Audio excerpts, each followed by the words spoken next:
everyone, I'm Swati Snigdha Hui. So let's come to our topic, that is the mechanism of hormone action. Okay? So आप लोगों के phone में WhatsApp, Instagram ये सब है, right? So क्यों है? To communicate with your friends, right?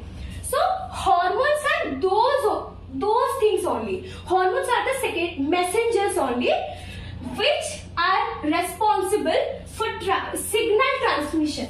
For one cell to different cell, the signals is transmitted, right? Hormones are those things only, those messengers only, which helps one cell to communicate with another cell. So now, before coming to the mechanism of hormone action, let's come to our types of hormones. अगर types of hormone नहीं समझेंगे तो हम mechanism नहीं समझ पाएंगे. So first, let's come to our types of hormones, right?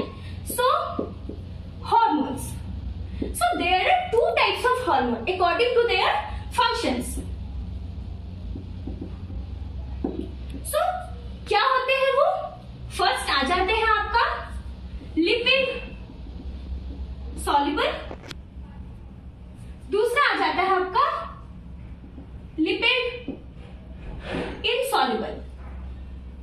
Lipid insoluble और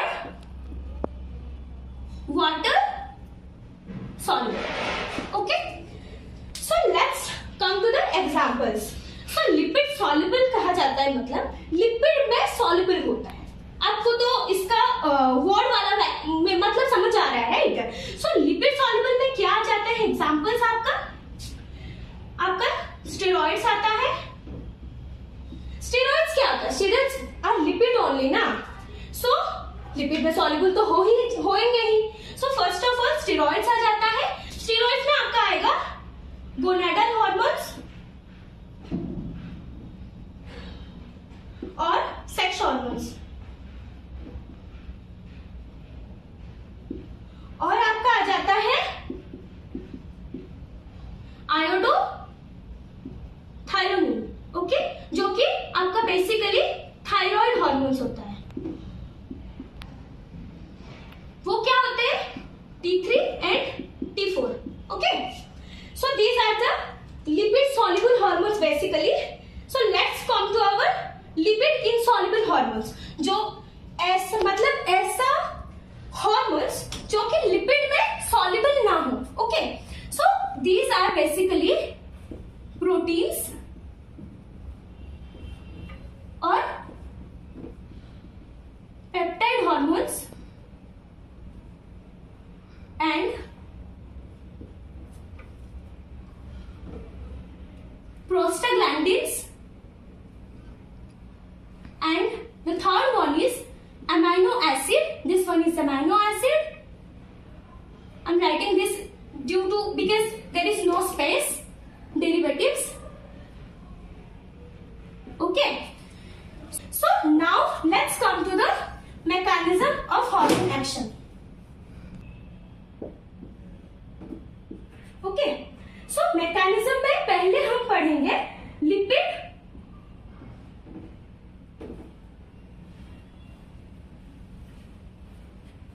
soluble hormones के. सो लिपिड सॉल्युबल हॉर्मोन्स के लिए देखिए, ये हमारी सेल मेम्ब्रेन है, राइट? तो सेल मेम्ब्रेन में क्या होता है? फॉस्फोलिपिड बाइलेयर होता है, राइट? सो ये नाम से हमको क्या पता चलता है? ये होता है लिपिड सॉल्युबल. मतलब क्या? ये फॉस्फोलिपिड बाइलेयर, मतलब यहाँ पे लिपिड ही तो प्रेजेंट होता है, राइट?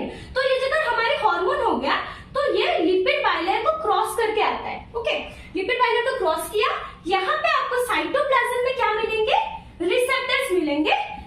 देखिए, पहले तो आपका हार्मोन आया. हार्मोन क्या है? मैसेज होता है आपका. मैं आपको एक मैसेज देना चाहती हूँ, राइट? हार्मोन एक मैसेज है बेसिकली, जो आपको मैं बोलना चाह रही हूँ. और रिसेप्टर क्या है? रिसेप्टर उस मैसेज को ऐसे रिसीव करता है. हमारी मैसेज को रिसीव क्या करता है? रिसेप्टर और हार्मोन का अगर बाइंड ऐसे होता है, उसके बाद सिग्नल्स, यहाँ पे हार्मोन आया, फिर आपके इसको हम क्या बोल सकते हैं? साइटोप्लाज्म में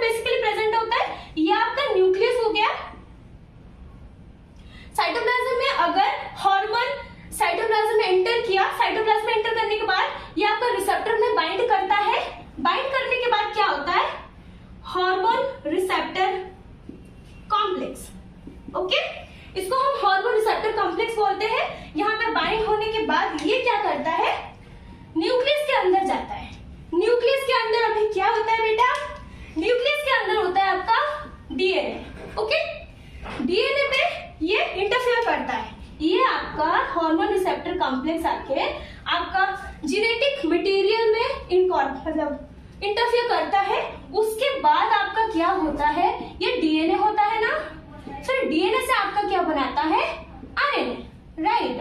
फिर आरएनए से क्या बनता है, प्रोटीन। सो प्रोटीन्स क्या करता है, physiological response in our body.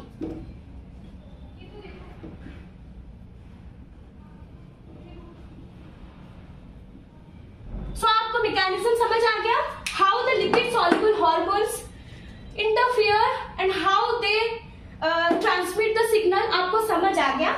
यहाँ पे क्या है, एक बात आप याद रख लीजिए, यहाँ पे क्या है, जीनोमिक, मतलब जीनोमिक एक्शन यहाँ पे है, ओके। सेकेंड पॉइंट यहाँ पे क्या है, रिमेंबर करिए, जीनोमिक है और स्लो प्रोसेस है, स्लो प्रोसेस है और लॉन्ग लिव्ड है, okay, long lasting, genomic and slow process and long lived होता है, ओके। आपको ये समझ आ गया। पहले ये लिपिड सॉल्युबल है, तो सेल मेंबर में एंटर कर गया, एंटर करने के बाद रिसेप्टर में इंटरेक्शन हुआ, फिर आपका न्यूक्लियस में जाके डीएनए में वो इंटरफेयर करता है, डीएनए से आरएनए बनाता है, आरएनए से प्रोटीन बनाता है, प्रोटीन से आपका क्या होता है, फिजियोलॉजिकल रेस्पॉन्सेस होता है, समझ आ गया।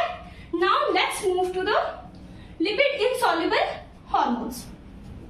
Lipid insoluble, lipid insoluble hormones, okay. Lipid insoluble hormone का कैसे मैकेनिज्म है, ये आपका फॉस्फोलिपिड बाइलेयर है, ओके। तो एज ये नाम से क्या पता चलता है, लिपिड से इनसॉल्युबल है, तो ये फॉस्फोलिपिड बाइलेयर तो क्रॉस करने से रहा। सो यहाँ पे क्या चाहिए, एक कोई रिसेप्टर ऐसा चाहिए जो इसको बाइलेयर में उसको रिसेप्टर उसको कैच करे, उसको फिर आपका क्या हो गया, आपका जो हार्मोन है ना वो रिसेप्टर में, रिसेप्टर यहाँ पे डिफरेंस क्या है, रिसेप्टर प्रेजेंट होता है आपका लिपिड फॉस्फोलिपिड बाइलेयर में प्रेजेंट होता है, ओके। तो रिसेप्टर जब रिसीव करता है आपका हार्मोन सिग्नल, जब सिग्नल आ गया अभी, अब क्या करता है, अभी यहाँ पे दूसरे टाइप का प्रोटीन फाउंड होता है जिसको हम क्या बोलते हैं, जी प्रोटीन, ओके। तो जी प्रोटीन का एक ट्राइमेरिक प्रोटीन स्ट्रक्चर होता है ये, इसका स्ट्रक्चर एक होता है आपका अल्फा, एक बीटा, एक होता है गामा।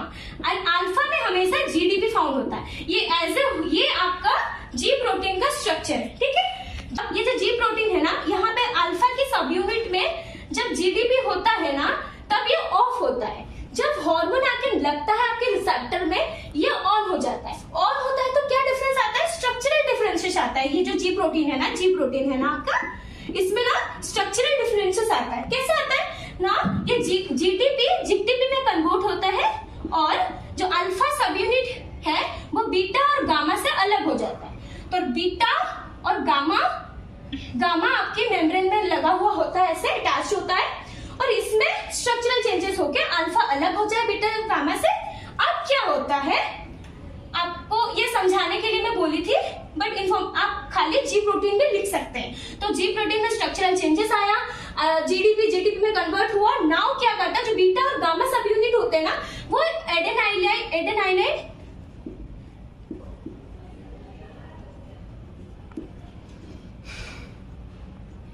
एडेनाइलिन साइक्लेज को एक्टिवेट करता है कि एंजाइम जो कि सेल मेम्ब्रेन में प्रेजेंट होता है। ये क्या करता है, बेसिकली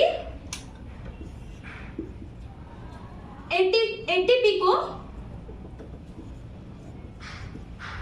साइक्लिक एएमपी और इनऑर्गेनिक पायरोफॉस्फेट में कन्वर्ट करता है, ओके। तो नाउ ये जो साइक्लिक एएमपी प्रोड्यूस हुआ ना, ये आपका क्या करता है, सेकेंडरी मैसेंजर से, ओके। तो आपका साइक्लिक एएमपी प्रोड्यूस हो गया, वो आपका हो गया सेकेंडरी मैसेंजर। सो ये काम यहाँ पे खत्म होता है। यहाँ पे काम मतलब क्या है, ये जो हार्मोन है ना, ये सेल के अंदर नहीं आ पाता है, तो ये एक मैसेज है। तो ये मैसेज कैसे सेल के अंदर आएगा, उसको एक सेकेंडरी मैसेंजर चाहिए जो कि सिग्नल को ट्रांसमिट कराएगा टू द न्यूक्लियस को।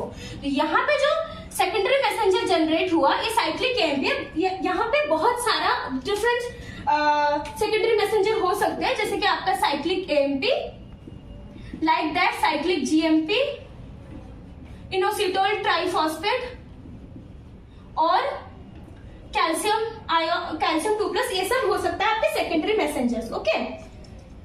सो नाउ सेकेंडरी मैसेंजर्स क्या करता है ना, प्रोटीन काइनेज को एक्टिवेट करता है। प्रोटीन काइनेज क्या करता है ना, आपका प्रोटीन्स को करता है, फॉस्फोराइलेट मतलब क्या, प्रोटीन फॉस्फेट ग्रुप ऐड कराता है तो प्रोटीन एक्टिवेट होता है, फिर आपका फिजियोलॉजिकल फंक्शंस होता है। ओके, तो आपको समझ आ गया यहाँ पे क्या है, वहां पे था आपका सेल के अंदर रिसेप्टर्स फाउंड होता है, यहाँ पे डिफरेंस ये है कि सेल के मेम्ब्रेन में रिसेप्टर्स फाउंड होते हैं और सेल मेम्ब्रेन में रिसेप्टर और हार्मोन का कॉम्प्लेक्स फॉर्म होने के बाद वो जी प्रोटीन को एक्टिवेट कराता है। जी प्रोटीन क्या कराता है, एडेनाइलिन साइक्लेज को एक्टिवेट कराता है। एडेनाइलिन साइक्लेज एटीपी को साइक्लिक एएमपी में कन्वर्ट कराता है। साइक्लिक एएमपी आपका सेकेंडरी मैसेंजर है, वो क्या कराता है, प्रोटीन काइनेज को एक्टिवेट कराता है। प्रोटीन काइनेज एक्टिवेट होने के बाद प्रोटीन फॉस्फोराइलेट होता है एंड आपका फिजियोलॉजिकल फंक्शंस को रेगुलेट करता है। तो ये जो आपका है ना लिपिड इनसॉल्युबल, वो क्या था आपका जीनोमिक एक्शन था, और यहाँ पे डिफरेंस क्या है, नॉन जीनोमिक है, नॉन जीनोमिक है। और यहाँ पे क्या होता है, process is fast shortly. Okay, so आपको समझ आ गया what is the difference between the lipids insoluble hormone mechanism and lipid soluble hormone mechanism. So that's all for the mechanism of hormone action. Thank you.